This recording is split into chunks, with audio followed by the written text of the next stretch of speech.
तो what is up friends, आज हम पढ़ने वाले हैं वायो-सेवर्ट का नियम। तो जानते हैं, देखिए वायो-सेवर्ट का नियम क्या होता है।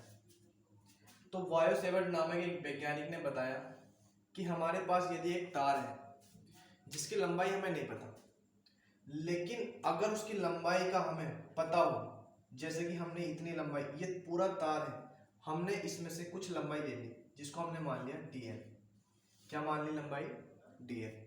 अगर कोई तार है तो तार के निकट जब इसमें हम धारा प्रवाहित करते हैं, वायो-सेवर्ट ने बताया कि यदि हम किसी तार में धारा प्रवाहित करते हैं तो उसके चारों तरफ एक चुंबकीय क्षेत्र उत्पन्न हो जाता है।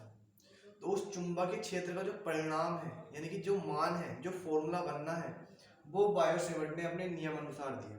तो देखिए क्या कहता है वायो-सेवर्ट का नियम। यदि तार में धारा प्रवाहित करते हैं तो dl लंबाई द्वारा उत्पन्न चुंबकीय क्षेत्र उस तार से r दूरी पर, तार से कितनी दूरी पर? r दूरी पर, हमने मान लिया यहाँ पर उत्पन्न क्या हो रहा है? चुंबकीय क्षेत्र उत्पन्न हो रहा है।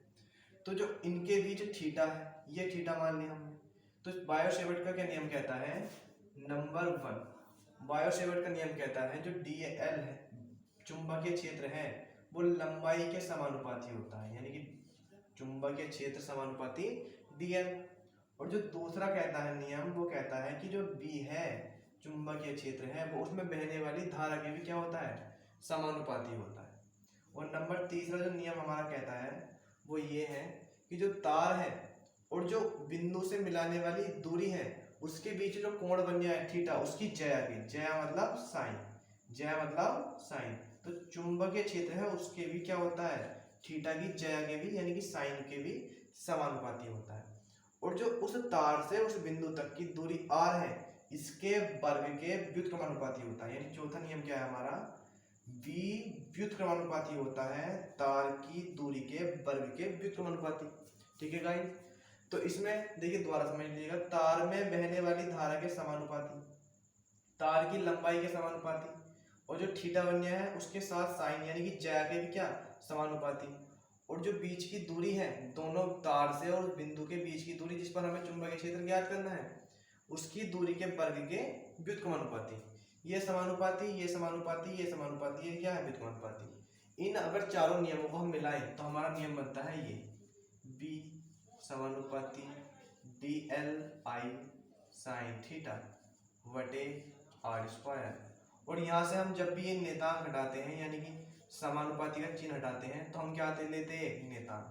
Mu 0/4 pi dl i sin theta बटे r स्क्वायर। यानी कि हमने समानुपाती नेतांक हटाया और क्या लिया? यहाँ पर एक नेतांक लिया, म्यू 0/4 पाई।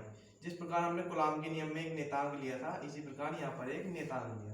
यानी कि हमारा आंसर आ गया v बराबर mu 0/4 pi dl i sin theta upon r square.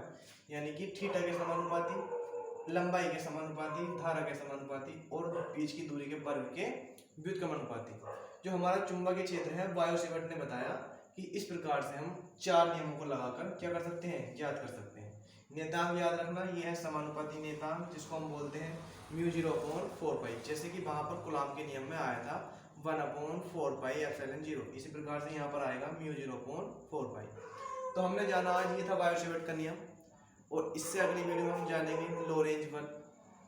धन्यवाद।